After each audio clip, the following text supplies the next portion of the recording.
Hi guys, welcome to free ECET coaching YouTube channel. Friends, ఈ వీడియోలో మనం ECET నుంచి అయితే కన్నా ఫిజిక్స్లో అయితే కన్నా కైనమాటిక్స్ చాప్టర్ నుంచి అయితే కానీ ఒక చాలా ఇంపార్టెంట్ టాపిక్ అయితే గురించి అయితే కానీ చెప్పుకోబోతున్నాం. ఇంపార్టెంట్ టాపిక్ని చెప్పుకొని అలాగే వీటి నుంచి వచ్చే ప్రాబ్లమ్స్ని మనం ఈజీగా ఎలా అయితే సాల్వ్ చేయాలనే దానికైతే కన్నా ఫార్ములాస్ యూజ్ చేసి అయితే ఎలా సింపుల్గా చేయొచ్చు, అది ఎలా చేయాలనేది అయితే నేను ఈ వీడియోలో చెప్తాను. మీరు ఫస్ట్ నుంచి లాస్ట్ వరకు అయితే ఈ వీడియో చూసి ఖచ్చితంగా ఈ వీడియో నుంచి 1 or 2 క్వశ్చన్స్ వస్తాయి. ఇవి మీరు ఈజీగా ఆన్సర్ చేసి అయితే కన్నా మీ స్కోర్ అయితే పెంచుకోండి గైస్.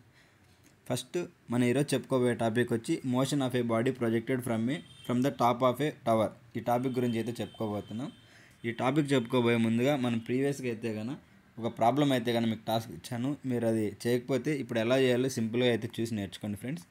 ఇప్పుడు అది అయితే కానీ నేను చెప్తాను. సో ద టాస్క్ అయితే కన్నా ఇక్కడ చూసుకున్నట్లయితే question: a ball is thrown vertically upward with an initial velocity of 30 m/s. Calculate the maximum height, time of ascent, time of flight, velocity on returning the point of the projection. అంటే ఇక్కడ ఈ క్వశ్చన్లో అయితే కనుక మనకు ఒక ball అనేది vertical upward డైరెక్షన్లో 30 m/s ఇనిషియల్ వెలాసిటీ అయితే కనుక అప్వర్డ్ డైరెక్షన్లో త్రో చేసిన తర్వాత మనకి ఏం క్యాలిక్యులేట్ చేయమంటున్నాడు? Maximum height, time of ascent, time of flight, velocity on returning to the point of a projection. మనకు ఎగ్జాంపుల్ అయితే కనుక అన్నీ ఒకేసారి అయితే ఇవ్వడు, ఏదో ఒకటి మాత్రం కనుక్కోమంటాడు. ఎగ్జాంపుల్కి మ్యాక్సిమం హైట్ కానీ, టైమ్ ఆఫ్ అసెంట్ కానీ, టైమ్ ఆఫ్ ఫ్లైట్ లేదా velocity and returning to the point of projection, వీటిలో ఏదో ఒకటి అయితే కానీ అడుగుతాడు. సో ఇప్పుడు మనం ఈ 4 నేర్చుకున్నామంటే ఏదో ఒకటి వచ్చిందని ఈజీగా అయితే సాల్వ్ చేయొచ్చు. సో ఇప్పుడు మనం అయితే ఇది ఎలా చేయాలో చూద్దాం. సో మనకు సొల్యూషన్ చూసుకున్నట్లయితే ఫస్ట్ మ్యాక్సిమం హైట్ ఎలా కనుక్కుంటాం? మ్యాక్సిమం హైట్కి మనకు ఫార్ములా అనేది అయితే ఉంది. మ్యాక్సిమం హైట్కి ఫార్ములా అనేది h=u²/2g. సో ఇప్పుడు మనకు ఇనిషియల్ వెలాసిటీ యూ వాల్యూ తెలుసు. ఇనిషియల్ వెలాసిటీ అంతా 30 m/s. సో మనకు ఇప్పుడు ఈ యూ వాల్యూ తెలుసు, జీ వాల్యూ మనకు తెలుసు. సో మనం హైట్ అనేది ఈజీగా కనుక్కోవచ్చు. సో హైట్ కనుక్కోవడం అయితే చాలా ఈజీ మనకు ఈ కైనమాటిక్స్ నుంచి. సో ఇప్పుడు మనము ఈ హెచ్లో అయితే కనుక సబ్స్టిట్యూట్ చేసినట్లయితే h యూ వాల్యూ 30 కాబట్టి 30² / 2 × 9.8. సో ఇప్పుడు మనకు హెచ్ వాల్యూ ఫైండ్ అవుట్ చేయాలంటే 900 / 19.6 అయితే వస్తుంది. 19.6 1 = 45.92 అయితే ఆన్సర్ వస్తుంది. సో మనకు హైట్ అనేది అంతా 45.92 మీటర్స్ అయితే కనుక ఆన్సర్ అయితే కనుక క్యాలిక్యులేట్ చేసుకుంటాం మళ్ళీ. సో మనం జస్ట్ ఇక్కడైతే కనుక ఏం చేయలేదు, జస్ట్ ఫార్ములా సబ్స్టిట్యూట్ చేసి ఇచ్చిన వాల్యూస్తో చేసినామంటే కనుక మనకి ఈజీగా అయితే ఆన్సర్స్ అయితే వస్తాయి. ఇప్పుడు మనము మ్యాక్సిమం హైట్ అయితే కనుక్కున్నాం. నెక్స్ట్ టైమ్ ఆఫ్ అసెంట్ కనుక్కోమని ఇచ్చినాడంటే అప్పుడు మనం టైమ్ ఆఫ్ అసెంట్ ఎలా కనుక్కోవాలో చూద్దాం. సో దీనికి టైమ్ ఆఫ్ అసెంట్కి టీఏకి మన ఫార్ములా ఏంది? u/g. సో మనకు వాడు ఏమి ఇచ్చాడు? ఇనిషియల్ వెలాసిటీ యూ వాల్యూ ఇచ్చినాడు, మనకు జీ వాల్యూ తెలుసు. సో ఈజీగా సింపుల్గా అయితే ఎలా కనుక్కోవచ్చు? ఇనిషియల్ వెలాసిటీ u = 30 m/s ఇచ్చినాడు కాబట్టి సో మనకు g = 9.8 తెలుసు. టైమ్ ఆఫ్ అసెంట్ కనుక్కోవాలంటే u/g 30/9.8. సో మనకు సబ్స్టిట్యూట్ చేసి ఎంత వస్తుంది? 3.06 సెకండ్స్ అయితే వస్తుంది. టైమ్ ఆఫ్ అసెంట్ అయితే కనుక ఇలా సింపుల్గా మనము కైనమాటిక్స్ చాప్టర్ నుంచి అందరూ హార్డ్ అయితే అనుకుంటారు, మనం సింపుల్గా అయితే కానీ ఫార్ములా సబ్స్టిట్యూట్ చేసి ఆన్సర్ వచ్చేస్తాయి గైస్. మనం సింపుల్గా ఫార్ములాస్ గుర్తుపెట్టుకున్నామంటే ఆన్సర్స్ అయితే ఈజీగా చేయొచ్చు. నెక్స్ట్ టైమ్ ఆఫ్ ఫ్లైట్లో వచ్చి టైమ్ ఆఫ్ ఫ్లైట్ ఎలా క్యాలిక్యులేట్ చేస్తామంటే మనకు time of ascent plus time of descent = time of flight. So మనకు ఈ వాల్యూ ఆల్రెడీ వాడిచ్చాడు, జీ వాల్యూ తెలుసు. సో టైమ్ ఆఫ్ ఫ్లైట్ కావాలంటే ఏంది? ఫార్ములా ఏంది? t = 2u/g. So initial velocity తెలుసు 30 m/s, జీ వాల్యూ 9.8 m/s² తెలుసు. నెక్స్ట్ ఇప్పుడు మనకు టీ ఫైండ్ అవుట్ చేసుకున్నట్లయితే t = 2 × 30 / 9.8.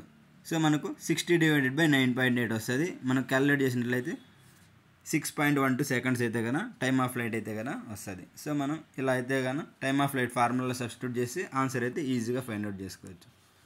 Next velocity and reaching the point of projection. దీనికైతే కనుక చాలా simple formula. Velocity and reaching the point of ప్రొజెక్షన్కి వచ్చి ఫార్ములా ఏంది? v = -u. అంటే ఏంది? మనకు ద పాయింట్ ఆఫ్ ప్రొజెక్షన్లోకి వచ్చినప్పుడు వెలాసిటీ ఎంత ఉంటుంది అంటే నెగిటివ్లో ఉంటుంది. ఇనిషియల్ వెలాసిటీ ఎంత ఉంటుందో దాన్ని నెగిటివ్లో చెప్తే సరిపోతుంది. మనకి ఇనిషియల్ వెలాసిటీ ఎంత? 30 m/s. సో మనకు velocity and reaching the point of ప్రొజెక్షన్కి వచ్చేవాడికి -30 m/s అవుతుంది. ఎందుకు ఇది మైనస్లో ఉందంటే దాని negative sign indicates that the downward motion. మనకు మామూలుగా మోషన్ అనేది అప్వర్డ్ సైడ్లో ఉందంటే పాజిటివ్లో అయితే కానీ ఉంటుంది, అదే అది నెగిటివ్లో ఉంది కాబట్టి డౌన్వర్డ్ సైడ్ వస్తుంది. కాబట్టి రీచింగ్ ద పాయింట్ ఆఫ్ ప్రొజెక్షన్కి వచ్చేటప్పుడు వెలాసిటీ మనకు దాన్ని అయితే కానీ నెగిటివ్లో చూపిస్తాం. సో అందుకోసం మనము నెగిటివ్ సైన్ అయితే ఇండికేట్ చేస్తాం. సో ఇలా అయితే కానీ మనకు ఈ 4 అయితే కనుక ఈ ఎటువంటి క్వశ్చన్ అడిగినా కూడా ఎంత ట్విస్ట్గా ఇచ్చినా కూడా ఈ ఫార్ములా యూజ్ చేసినామంటే మనకైతే ఆన్సర్ అయితే వచ్చేస్తుంది గైస్. మీరు ఈ ఫార్ములాస్ అయితే కనుక ఖచ్చితంగా గుర్తుపెట్టుకోండి. మ్యాక్సిమం హైట్కి time of ascent, time of descent, time of flight, velocity and reaching the point of projection, ఇవి గుర్తుపెట్టుకున్నారంటే మీరు ఈ లెసన్ నుంచి అయితే కనుక 1 or 2 క్వశ్చన్స్ కంపల్సరీగా వస్తాయి. ఈజీగా అయితే కనుక మీరైతే క్యాచ్ చేసుకోవచ్చు. సో ఇప్పుడు మనము ఇదే యూజ్ చేసుకుని నెక్స్ట్ ఇంకో టాపిక్, ఈ టాపిక్ ఇంపార్టెంట్ టాపిక్ని అయితే కనుక మనమైతే కవర్ చేద్దాం. టాపిక్ ఏంది? Motion of a body projected from the top of A tower.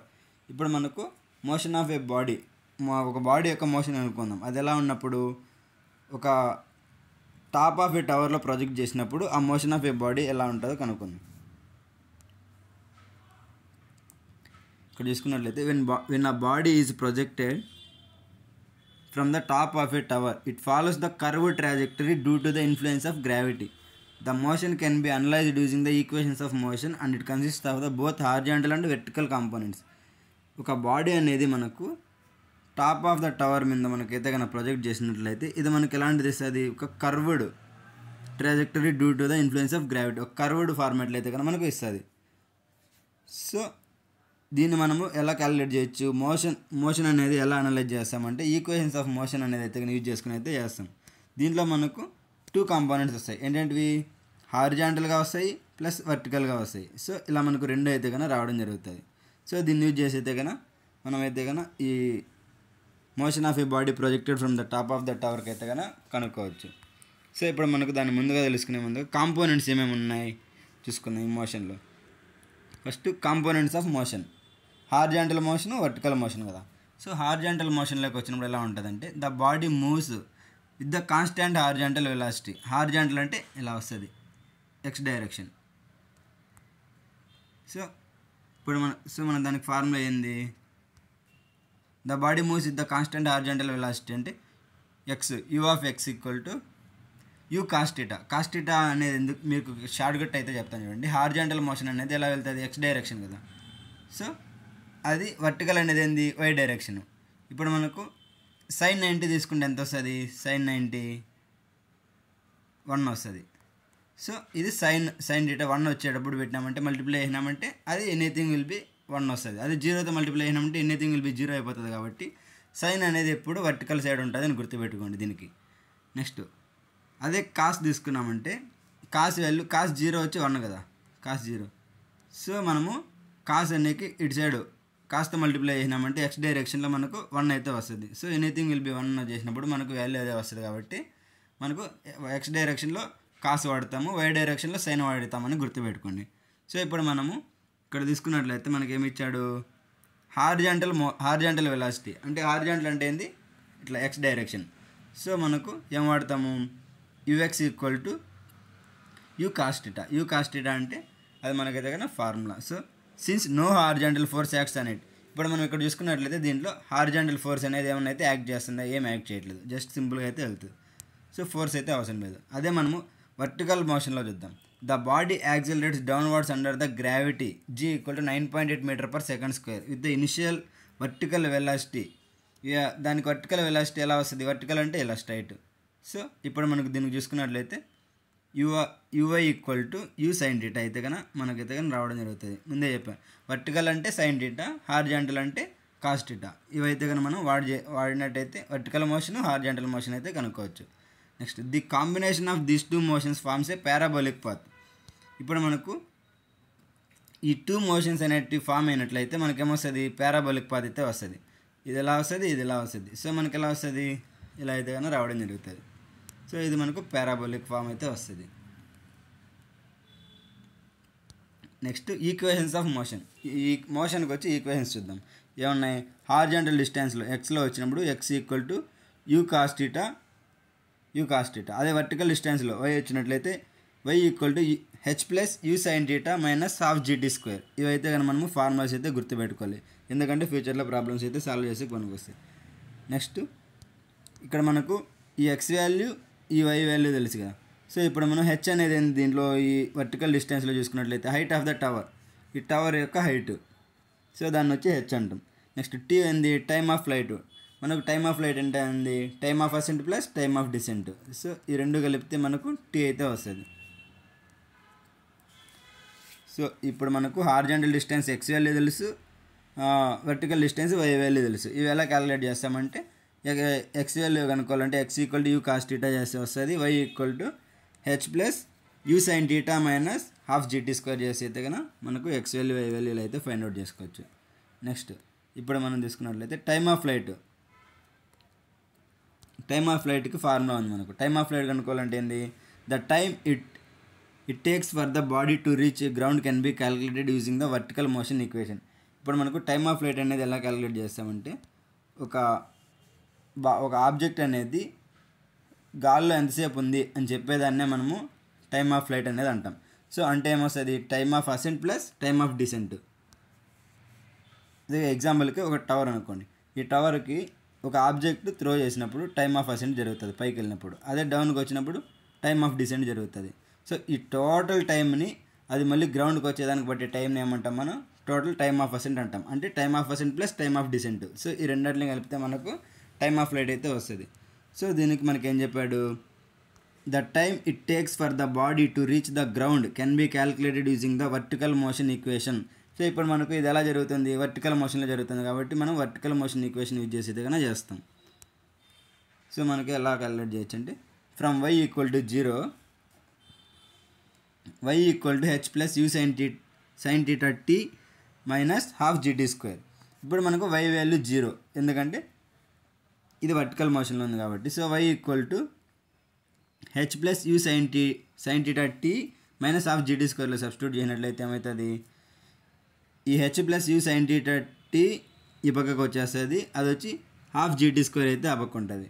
ఇప్పుడు మనకు యూ సైన్ టీటా టీ అనేది ఏంది, యూవై, ఇది మనకు తెలుసు. సో మనము దాన్ని వచ్చి యూవైలో అయితే సబ్స్టిట్యూట్ చేస్తాం. మనకేమొస్తుంది, దీని నుంచి మనమైతే కనుక వై అయితే క్యాలిక్యులేట్ చేస్తాం. సో వై క్యాలిక్యులేట్ చేయాలంటే why equal to H minus half GT square అయితే వస్తుంది. సో మనకు ఫార్ములా అయితే కనుక ఫైనల్ ఫార్ములా అయితే గుర్తుపెట్టుకోండి. వై వాల్యూ క్యాలిక్యులేట్ చేయాలంటే why equal to H minus half GT square అయితే కనుక మనకైతే రావడం జరుగుతుంది.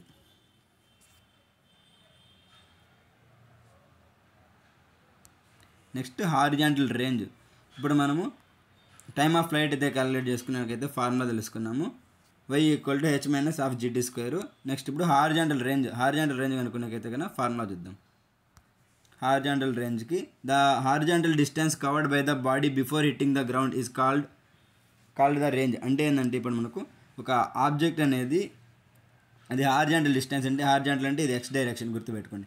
ఇది ఒక ఆబ్జెక్ట్ అనేది ఎక్స్ డైరెక్షన్లో గ్రౌండ్కి రీచ్ అయ్యే ముందుగా ఎంత దూరం అయితే వెళ్తుందో దాన్నే మనం రేంజ్ అయితే అంటాం. ఇక్కడ నుంచి మనం త్రో చేసినట్లయితే ఒక ఆబ్జెక్ట్ ఇలా వచ్చి ఇలా ఎక్స్ డైరెక్షన్లో గ్రౌండ్కి రీచ్ అయిపోయింది అనుకో, సో ఈ డిస్టెన్స్ ఉంది, దీన్నే మనం రేంజ్ అయితే అంటాం. సో దీన్ని మనం ఎలా క్యాలిక్యులేట్ చేస్తాం, R equal to you cos theta t అన్న. ఎందుకంటే మనకు హారిజాంటల్లో వెళ్తుందంటే మనకి ఏం చెప్పుకున్నాం, కాస్ టీటా వాడాలి అని చెప్పుకున్నాం. అంటే మనకి ఇక్కడ ఫార్ములాలో చూసుకున్నట్లయితే R equal to you cos theta t, ఇదైతే కనుక మనకైతే రావడం జరుగుతుంది. Next velocity and reaching the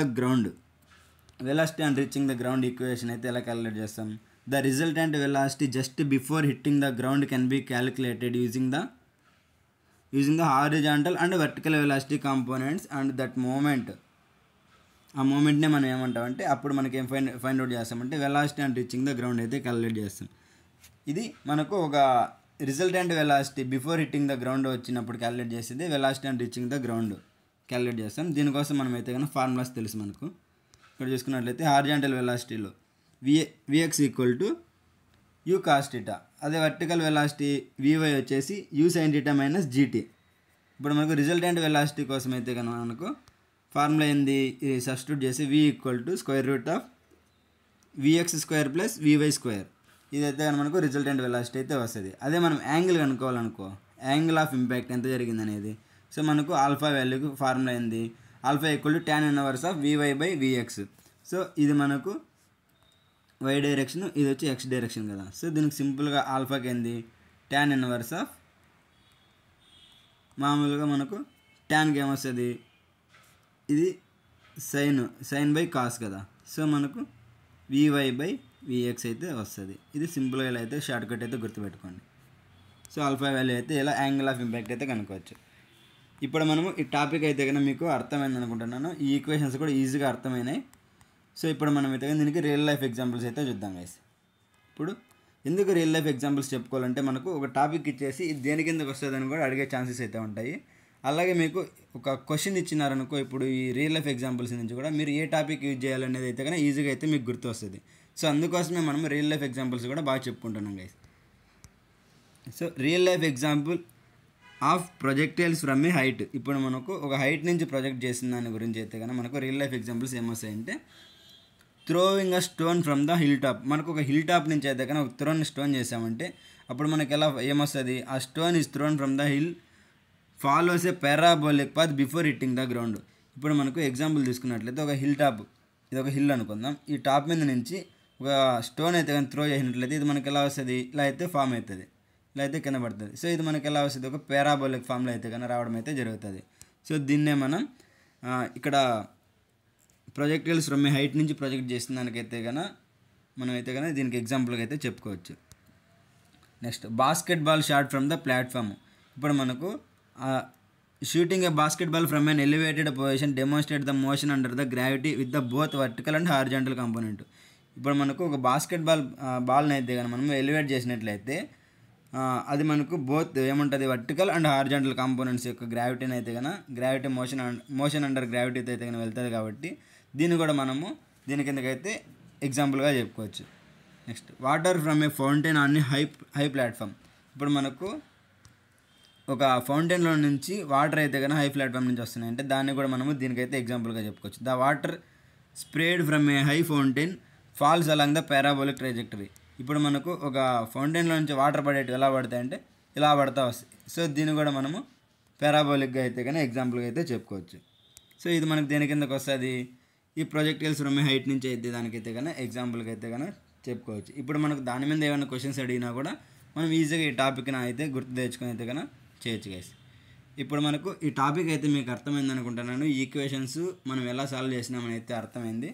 next దీని మీద మీకు అయితే కానీ ఒక టాస్క్ ఇస్తాను. ఈ టాస్క్ అయితే మీరు చేసి నాకైతే కన్నా వీడియో కామెంట్లో అయినా పెట్టండి, లేదంటే కన్నా నెక్స్ట్ వీడియోలో వచ్చే దాంట్లో అయినా కామెంట్ చేయండి గైస్. అలాగే వాట్సాప్ ఛానల్ కమ్యూనిటీ అయితే కన్నా నేనైతే కన్నా లింక్ అయితే వీడియో డిస్క్రిప్షన్లో ప్రొవైడ్ చేస్తాను. మీరు దాంట్లో జాయిన్ అయ్యి కూడా మీరు అయితే కన్నా ఈ సీట్కి సంబంధించిన దాని గురించి దేని గురించి అయినా డిస్కస్ చేసుకోవచ్చు గైస్. ఇప్పుడు టాస్క్ చూసుకున్నట్లయితే క్వశ్చన్ ఏంటంటే, a ball is projected horizontally from the top of a 50 meter tower with speed of 10 meter per seconds. అంటే ఇప్పుడు మనకు హారిజాంటల్ డైరెక్షన్లో బాల్ అనేది ప్రొజెక్ట్ చేస్తున్నారు. టాప్ ఎంత ఉంది, 50 మీటర్స్ ఇచ్చాడు. సో ఇక్కడ నుంచి అదైతే కన్నా హారిజాంటల్ అంటే ఇది కదా. సో మనకు ఇలా అయితే కన్నా దాన్ని అయితే ప్రొజెక్ట్ చేశారు. సో అది ఎంత స్పీడ్తో వెళ్తుంది, 10 మీటర్ పర్ సెకండ్స్తో అయితే వెళ్తుంది. సో మనము దీన్ని యూజ్ చేసుకుని అయితే కానీ మనము వాడు ఏం కనుక్కోమన్నాడు, ఇదైతే మనకు గివెన్ వాల్యూస్ ఇచ్చాడు. దీన్ని యూజ్ చేసుకొని 50 మీటర్స్ హైట్ అండ్ స్పీడ్ వచ్చి 10 మీటర్ పర్ సెకండ్స్ వీటిని యూజ్ చేసుకుని ఏం క్యాలిక్యులేట్ చేయమన్నాడు, time of flight, horizontal range, velocity and reaching the ground వీటిని అయితే కానీ మనకు క్యాలిక్యులేట్ చేయమని అయితే చెప్పినాడు. సో ఇక్కడ మనం చూసుకున్నట్లయితే టైమ్ ఆఫ్ ఫ్లైట్కి ఫార్ములా ఏంది, y = h - (gt²) formula. So మనకు ఇక్కడ ఏమున్నాయి, హెచ్ వాల్యూ ఉంది, ఇక్కడ టైం వాల్యూ ఉంది, స్పీడ్ ఉంది. సో ఈ రెండింటిని యూజ్ చేసితే కనుక మనము టైమ్ ఆఫ్ ఫ్లైట్ అయితే కనుక్కోవాలి. Next horizontal range, R value కనుక్కోవాలంటే ఏముండాలి, యూ అండ్ టీ. సో మనకు ఇక్కడ u value and t value కావాలి. సో మనం దీని అయితే కనుక హారిజాంటల్ రేంజ్ అయితే కనుక ఈ వాల్యూస్ యూజ్ చేసుకుని అయితే కనుక్కోవచ్చు. నెక్స్ట్ అలాగే velocity and reaching the ground, దీనికి ఫార్ములా ఏంది, v = vx² + vy². సో దీన్ని కూడా మనం అయితే కనుక ఈ గివెన్ డేటా యూజ్ చేసుకుని అయితే క్యాలిక్యులేట్ చేసుకోవచ్చు. మీరు ఈ మూడాటికి అయితే కనుక ఆన్సర్స్ అయితే కనుక చేసి కామెంట్ సెక్షన్లో అయితే పెట్టండి గైస్. లేదా నేను వాట్సాప్ గ్రూప్లో అయితే కనుక కమ్యూనిటీ ఛానల్ లింక్ ప్రొవైడ్ చేస్తాను కాబట్టి అక్కడ కూడా మీరు మీ ఫ్రెండ్స్తో అయితే డిస్కస్ చేసుకుని అయితే కనుక బాగా అయితే నేర్చుకోవచ్చు గైస్. ఈ వీడియో అయితే మీకు హెల్ప్ అయింది అనుకుంటున్నాను. మరిన్ని వీడియోస్ కోసం అయితే కనుక లైక్, షేర్ అండ్ సబ్స్క్రైబ్ చేసి మీరైతే నాకైతే కనుక సపోర్ట్ చేయండి గైస్. నేను మరిన్ని వీడియోస్తో మీకైతే అప్లోడ్ చేస్తూ ఉంటాను. Thanks for watching guys.